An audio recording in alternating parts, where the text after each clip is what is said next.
Assalamu alaikum. This is Kaisar Shahzad, all the way from Pakistan International School, Al Khuba.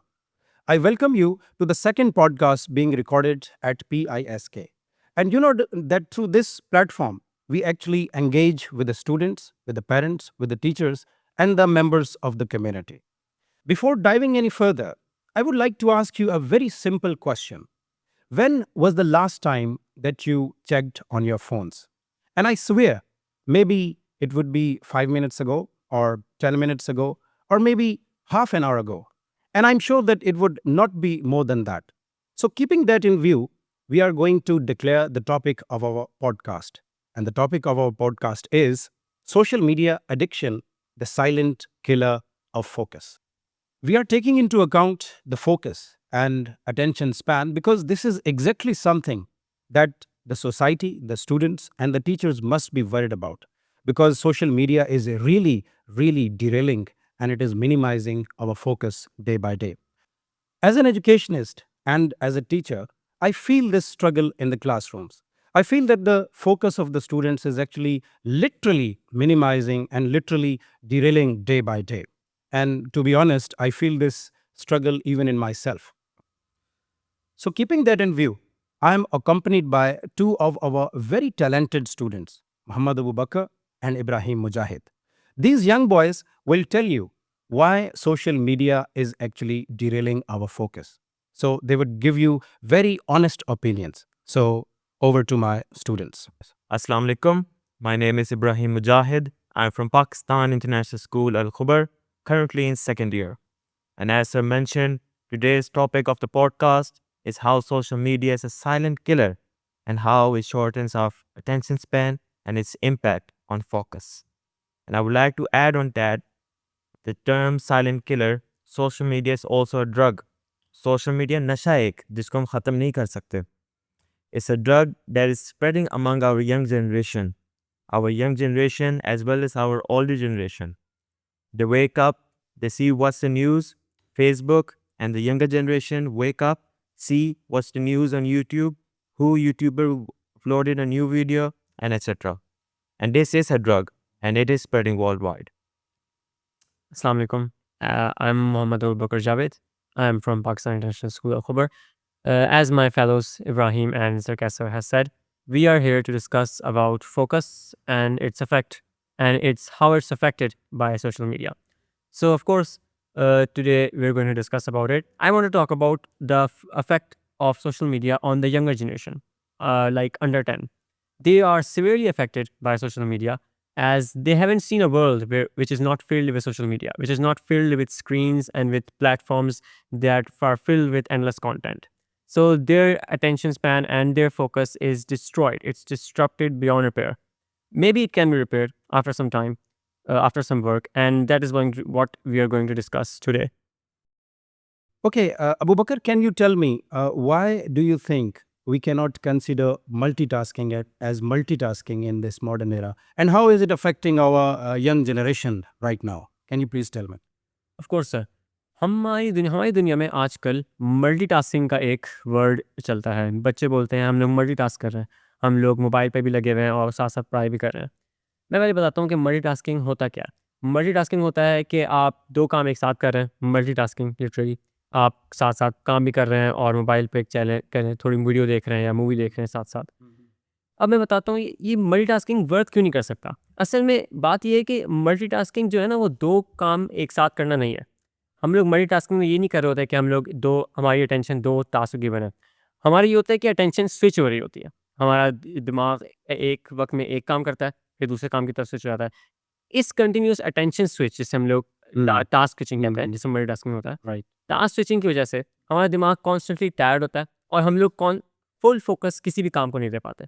हम लोग काम करते हैं, थोड़ा सा फोकस को जाता है, हम लोग साथ में मोबाइल ले लेते हैं, थोड़ा सा फोकस उसको जाता है. एग्जैक्ट. तो एक काम को हम लोग कंप्लीट फोकस नहीं दे पाते और यही हमारा मल्टीटास्किंग का खतरा है और इसी वजह से मल्टीटास्किंग हमारी इस दुनिया में नहीं हो पाती.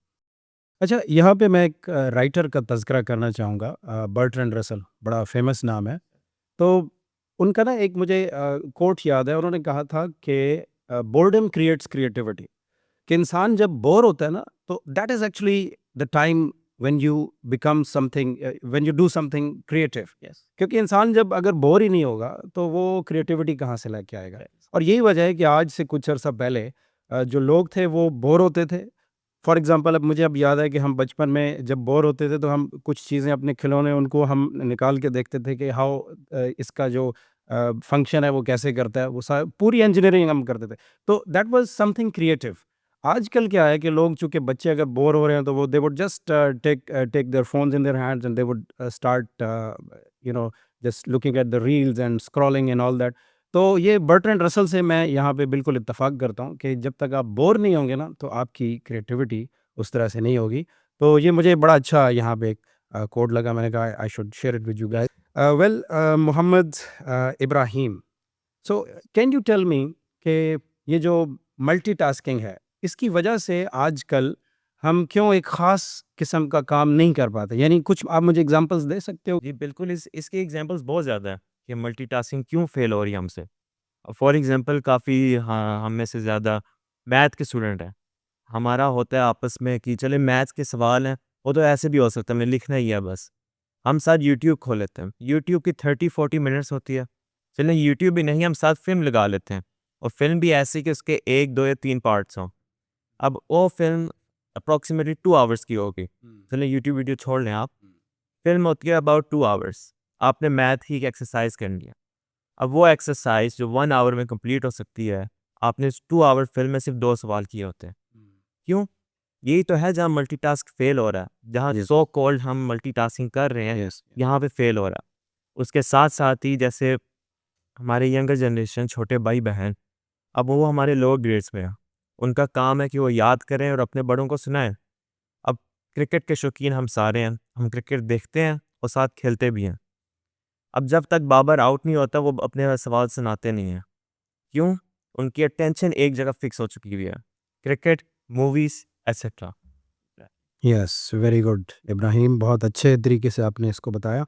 अच्छा, अ, अबू बकर, Yes. आजकल हम एक टर्म देखते हैं, बड़ा ही बहुत तज़किरा होता है इसका कि एल्गोरिदम, जिसको हम मशीन लर्निंग कहते हैं.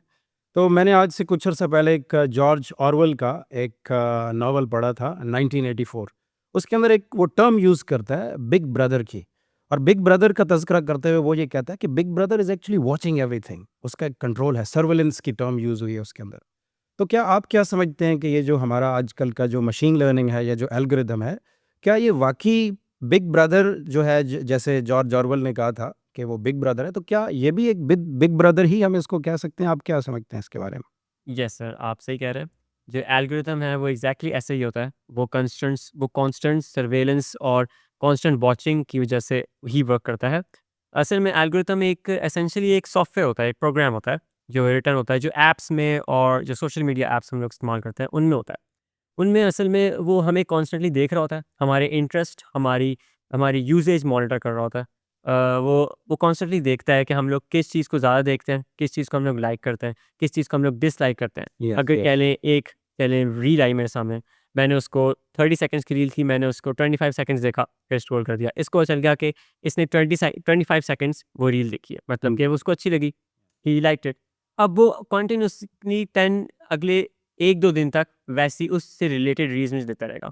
और इससे उसे पता चल गया कि इस वजह से मैं उसको और इस्तेमाल करता रहूँगा. Yes. और वो थोड़े अर्से तक आप कहेंगे कि वो रॉन्ग भी हो सकता है. Yes. वो गलत कंटेंट हमें प्रोवाइड करेगा, लेकिन 1-2 दिनों बाद वो परफेक्ट हो जाएगा. उसको वो सीख जाएगा कि ये बंदा कौन है. He will Exactly. Know us, it will know us, it will know our likes, it will know our dislikes, Yes. It will know us completely. और वो उसी वजह से हम लोग एडिक्टेड हो सकते हैं, हो जाते हैं. Exactly. वो वही कंटेंट हमें देता है जो हमें पसंद होता है, and in a few days we are hooked. यानी in short we can say कि it is actually stealing our focus. Exactly. कि आज की जो यंगर जनरेशन है उसकी जो बागडोर है फोकस की, वो एल्गोरिदम के हाथ में है. Exactly sir. ऐसे ही है.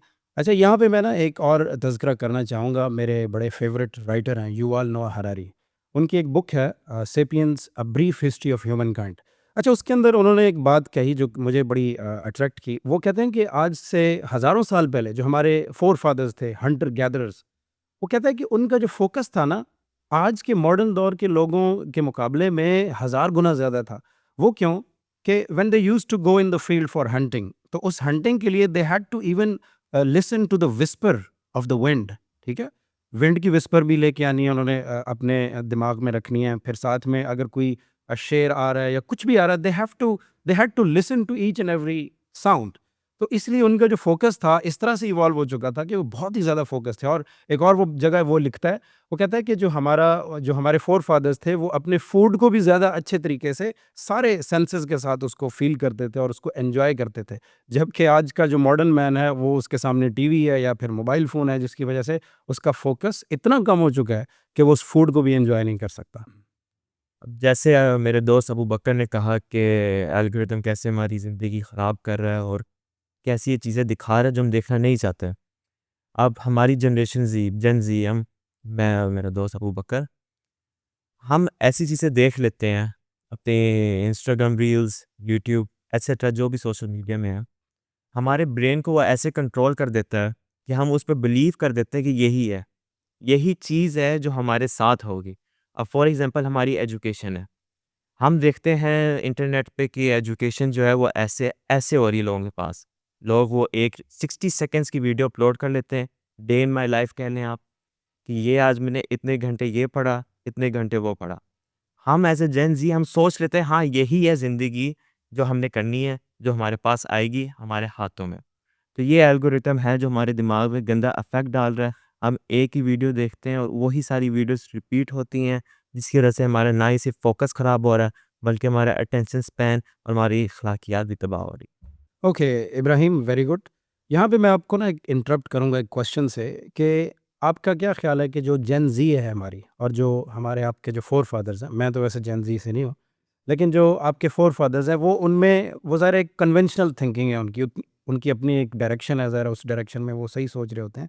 लेकिन व्हाई डू यू थिंक कि ये डेविएशन क्यों है दोनों के दरमियान? आपकी यंगर जनरेशन जो जेन ज़ी है और हमारे फ़ोरफ़ादर्स जो आपके अल्टीमेट फ़ादर्स हैं, उनके दरमियान? जी, बिल्कुल सही बात है। हमारे Gen Z and the generation of forefathers lived and are living, there is a major difference in them. अब फॉर एग्ज़ाम्पल हम एज़ जेन ज़ी हमें बात जो अच्छी लगती है, we understand it. But to understand the forefathers which are living their generation and they're living, they have a long life, inshallah. They can't understand it. And you can back me up from this. You try to talk with them in your own manner. No matter you're so mannerful, you have the best ethics, etc. But they will ignore you. And this is an experience. They will ignore you. They will think you have no experience because you're a kid, Gen Z. They think you're just seeing off the social media. You're learning different things, different terms. You're using it against me. That's a tool as well. They will think you're using it against me to create this a war sometimes. And yes, this is the gap between Gen Z and the generation our forefathers lived. And this is Yes. very worrying. Yes, yes. And how do you think we can minimize this? I mean, how can we just remove this generation gap between the Gen Z and the fathers? This can be done easily, but in a mannerful way. We can spend more time with our family, our parents especially, because they are our first friends. Our mother is the first love we ever had, and our father is the first best friend we ever had in this life. Our first Superman, Batman, etc. We have to tell them everything. Hiding everything inside you is not a solution. It's never the solution. It कभी भी exactly आप सोच नहीं सकते कि अगर आप अपने पास ही बात रखेंगे तो आप you will pass on it, लेकिन ये गलत बात है। You have to tell your parents everything, बेशक वो कहें आपको तुम गलत कह रहे हो, ये गलत बात है, etcetera. You have to tell everything, you have to share everything because they are your friends. Exactly. और मैं भी ये सोचता हूँ कि आज का जो जनरेशन गैप है उसकी वजह ये है कि हम कॉन्फिडेंस में नहीं लेते। आप अपने पेरेंट्स को अगर कॉन्फिडेंस में लो, उनको बताओ कि दिस इज़ दैट, तो दे वुड अंडरस्टैंड यू। वो ज़ाहिर है वो भी एजुकेटेड हैं, उनको पता है सारा कुछ कि पुराना ज़माना भी उन्होंने देखा है, ये ज़माना भी। तो ये जनरेशन गैप को ख़त्म करने के लिए we'll have to understand each other. वो जो जनरेशन गैप है उसको हमें ख़त्म करना पड़ेगा। Okay, very nice. So last but not the least, हम I think we should come to the solutions. And as we know that scrolling actually affects patience and focus. So I would like to ask my student Muhammad Abu Bakr. Abu Bakr, मुझे ये बताइएगा कि ये impatience का क्या connection है scrolling के साथ? सर आजकल की जो वर्ल्ड में हम लोग आते हैं तो जो सोशल मीडिया का जो सबसे बिगेस्ट जो वेपन है वो कह लें रील्स है, जिसको हम लोग in other words short term content कहते हैं। रील्स होती हैं 15 सेकेंड 30 सेकेंड, ज़्यादा हो गया 40 सेकेंड्स की होती हैं। ये रील्स जो है ना, आई थिंक सबसे बिगेस्ट जो डिस्ट्रैक्शन है ना, और जो सबसे ज़्यादा वर्क करता है बच्चे की अटेंशन और फोकस को रूइन करने में, आई थिंक वो रील्स है। कि रील्स एक ऐसी चीज़ होती है जो हमें कंटेंट होता है, वो बस वो it it doesn't need to be good content, बस वो कंटेंट होता है और वो 15 सेकेंड्स 30 सेकेंड्स में हमें डोपामिन स्पाइक देता है, कह ले खुशी पहुंचाता है, सेटिस्फैक्शन देता है 15 सेकेंड 30 सेकेंड्स में। और ये चीज़ जो है ना, हमारे बच्चों के दिमाग और उनकी फोकस को बहुत अफेक्ट करती है, क्योंकि ये शॉर्ट टर्म कंटेंट हम लोग देखते हैं, आवर्स ऑफ स्क्रॉलिंग करते हैं, आवर्स ऑफ स्क्रॉलिंग में हम लोग थाउजेंड्स कह लें रील्स देख लेते हैं। फिर हम लोग जब कोई लॉन्ग टर्म वर्क करने बैठते हैं, जब किसी अच्छे प्रोजेक्ट या वर्क को हमारी अटेंशन चाहिए होती है, तो हम लोग उसमें बोर हो जाते हैं, हमें होता नहीं, क्योंकि हमारे जो इन आवर्स ऑफ स्क्रॉलिंग में हमें 30 सेकेंड पे डोपामाइन स्पाइक मिल रहा था, अब हम लोग लंबा काम करने बैठे हैं, वे बोर। एग्जैक्टली। और ये शॉर्ट टर्म कंटेंट हमारा not only affects our work and our creativeness, it affects our life. मतलब कि अगर कह लें मैं कोई मूवी भी देखने बैठा हूँ, कि 3 घंटे की मूवी है, आई कॉन्ट वॉच इट, क्योंकि मेरा attention span is fried because of the reels and because of short term content. मैं मूवी देखने बैठा हूँ but I am scrolling on my phone because it's not giving me the same satisfaction and same stimulation as the reel does. So this is the weapon of social media. This is the menace of social media, the reels and the short-term content. And they destroy our lives, they destroy our focus, and the biggest hindrance to our attention span is this reels. Because nowadays, the attention span is like 1 to 2 minutes. The child gets distracted after 1 to 2 minutes because he watches reels all day and scrolls a lot. So the attention span is very much short, and it's because of the reels. You are right. और यहाँ पे ना impatience की भी बात है ना, कि हमारी जो सोसाइटी है वो इम्पेशेंट इसीलिए होती जा रही है क्योंकि उनकी जो डोपामाइन जो स्पाइक है वो बड़ा फ्रीक्वेंट है। Yes. आज से हज़ारों साल पहले मैं फिर से तज़किरा करूँगा युval नोआ हरारी का। वो ये कहता है कि जो हंटर गैदरर्स थे, दे यूज़ टू वेट, ठीक है, वेट करते थे, बड़े पेशेंट होते थे, उसके बाद उनको वो हंट करके लेके आते थे, फिर then they had to roast that meat and all that. So हर जगह पे एक पेशेंस है, पेशेंस के बाद जाके वो अपनी फूड को एंजॉय करते थे, जबकि आजकल के दौर में तो everything is on the phone. और दूसरा ये है कि हर चीज़ हमें स्पून फीडिंग में मिल रही है, ठीक है, हमें उतनी जिद्दोजहद नहीं करनी पड़ती जितनी पहले करनी पड़ती थी।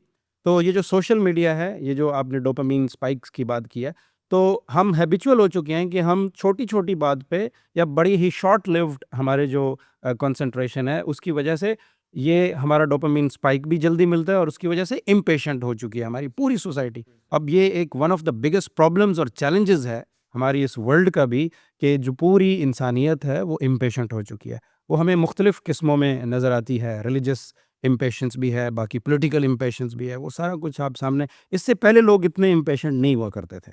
तो हमारी ख़ास तौर पे फिर जब हम स्टूडेंट्स की बात करें तो वो भी बहुत ज़्यादा इम्पेशेंट हो चुके हैं। तो दैट इज़ एग्जैक्टली जैसे आपने कहा कि डोपामीन स्पाइक है उसकी वजह से, सोशल मीडिया की वजह से। Thank you. इस पे मैं बैकअप करना चाहूँगा अबू बकर की बात पे। जैसे अबू बकर ने कहा कि हमारी जनरेशन यूज़ टू हो चुकी हुई है 15 to 20 सेकेंड्स वीडियो देखने में।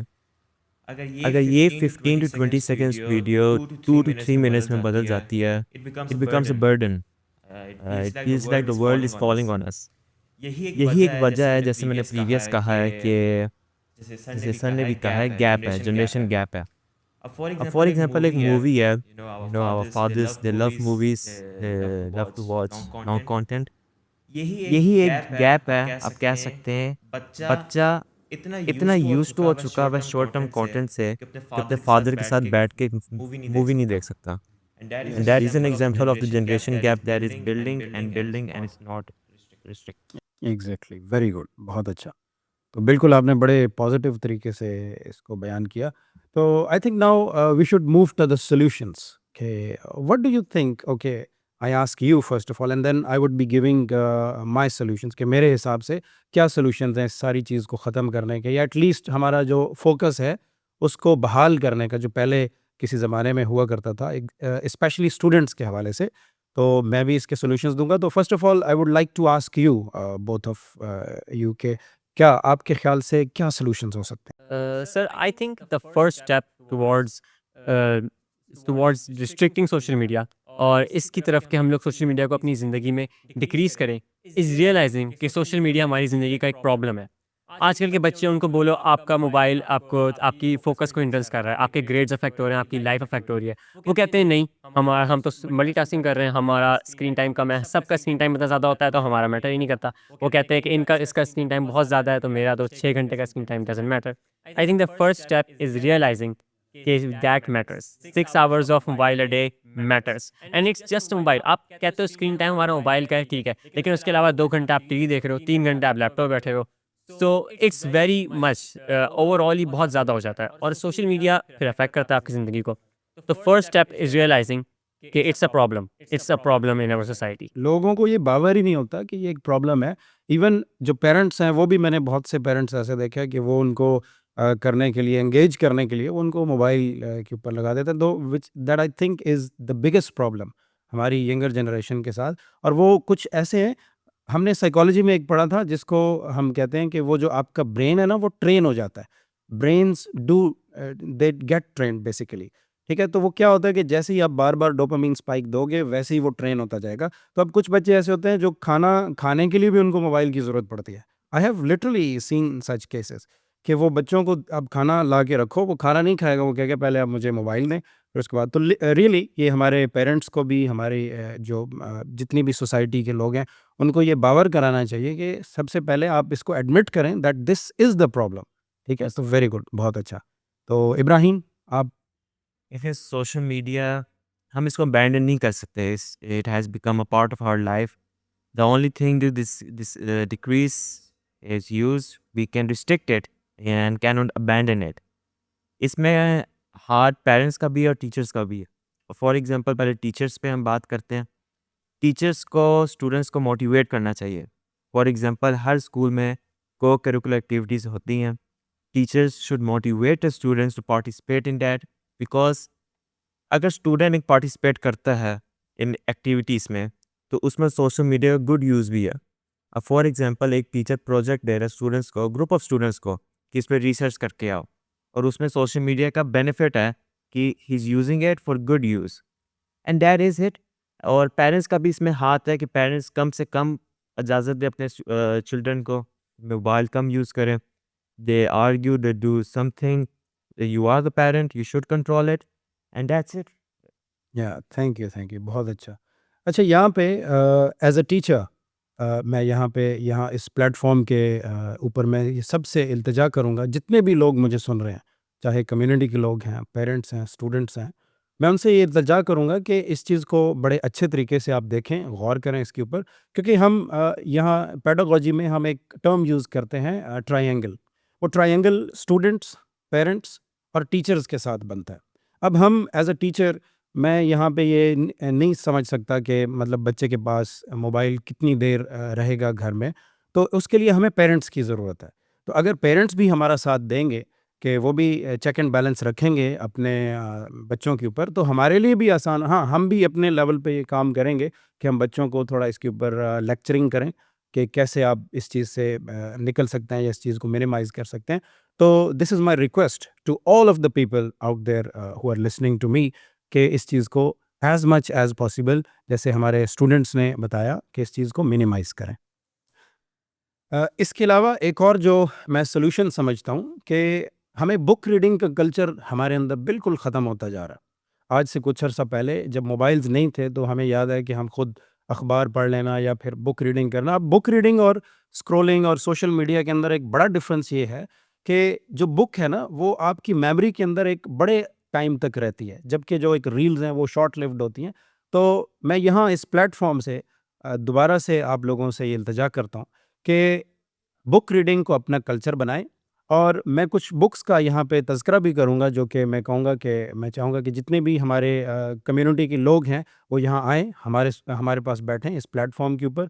हम उनके साथ आइडियाज़ डिस्कस करना चाहते हैं, हम प्रॉब्लम्स को डिस्कस करना चाहते हैं, चाहे वो स्टूडेंट्स के हों, कम्युनिटी के हों, या एट लार्ज जो हमारी सोसाइटी हैं उसके प्रॉब्लम्स हों। तो सबसे पहले मेरे पास एक one of my favourite writers जिनका मैंने अभी तज़किरा भी किया अपनी पॉडकास्ट में, युval नोआ हरारी। उनकी एक बुक है sapiens a brief history of time. मैं ये चाहूँगा कि जितने भी लोग सुन रहे हैं एटलीस्ट एक दफ़ा इन बुक्स में से आप उसको गो थ्रू ज़रूर करें, क्योंकि ये एक ऐसी बुक है जो कि आपको लाइफ के बारे में बताती है। पूरी हिस्ट्री आपको निचोड़ उसका मिल जाएगा कि हमारी हिस्ट्री कैसे यहाँ तक पहुँची। और उसके अलावा इन्हीं राइटर की एक और बुक है 21 lessons for the 21st century. अब ये जो बुक है इसके अंदर जो मॉडर्न वर्ल्ड के जो प्रॉब्लम्स हैं, जिसमें आर्टिफिशियल इंटेलिजेंस है, क्लाइमेट चेंज है और जो न्यूक्लियर थ्रेट है उसके बारे में बड़े-बड़े और भी बेशुमार इमिग्रेशन के इश्यूज़। तो इस तरह के जो आइडियाज़ हैं, अगर हम अपने बच्चों को भी और जो सोसाइटी को भी है, इनको अगर वो पढ़ेंगे और हमारे साथ आके बात करेंगे तो ये बहुत अच्छा होगा। और एक और बुक है the power of intention by doctor Wayne W Dyer. अब वेन डब्ल्यू डायर ने पावर ऑफ इंटेंशन में ये बताया है कि जो आप इंटेंड करते हो, जो आप कोई अगर आपके दिल में कोई एम है, उस एम को आप कैसे अचीव कर सकते हो। तो इस तरह की मेरे ख्याल में जो किताबें हैं वो as opposed to the social media they are very beneficial. और कुछ और बुक्स हैं, atomic habits by James Clear और rich dad poor dad by Robert Kiyosaki, जो कि बड़ी ही फेमस बुक रही है अभी तक। तो मैं ये चाहूँगा कि हम इस प्लेटफ़ॉर्म को जितना प्रोडक्टिव बना सकें, हम बनाएँ। तो जितने भी लोग मुझे सुन रहे हैं इस वक़्त, उन सब से ये मैं रिक्वेस्ट करूँगा कि अपने बच्चों को रिस्ट्रिक्ट करें सोशल मीडिया के यूज़ को और ज़्यादा से ज़्यादा बुक रीडिंग का उनमें एक कल्चर डेवलप करें। यहाँ पे मैं एक तज़किरा करना चाहूँगा कि हमारा जो स्कूल है, ये एक हाइपर ट्रांसफ़ॉर्मेशन में से गुज़र रहा है। बहुत सी रैपिड चेंजेज़ आ रही हैं और इसका जो सेहरा है, वो हमारी जो स्कूल मैनेजमेंट कमेटी है, एसएमसी, उसके सर जाता है, क्योंकि हमें बहुत ही रैपिड चेंजेस देखने को मिली हैं। अब वो कबल अज़ वक़्त होगा कि मैं उनका तज़किरा करूँ, वो आप इंशाल्लाह देखेंगे आने वाले दिनों में बहुत सी आपको चेंजेस देखने में मिलेंगी। और इसके अलावा जो हमारे पास जो एक मॉडल था, जो हमारा एक लेगेसी मोड था स्कूल का, वो आप देखेंगे कि इंशाल्लाह बहुत जल्द एक मॉडर्न इंस्टीट्यूट की तरफ जाने लगा है और उसके अंदर सारी का सारा जो क्रेडिट है हमारी एसएमसी को जाता है।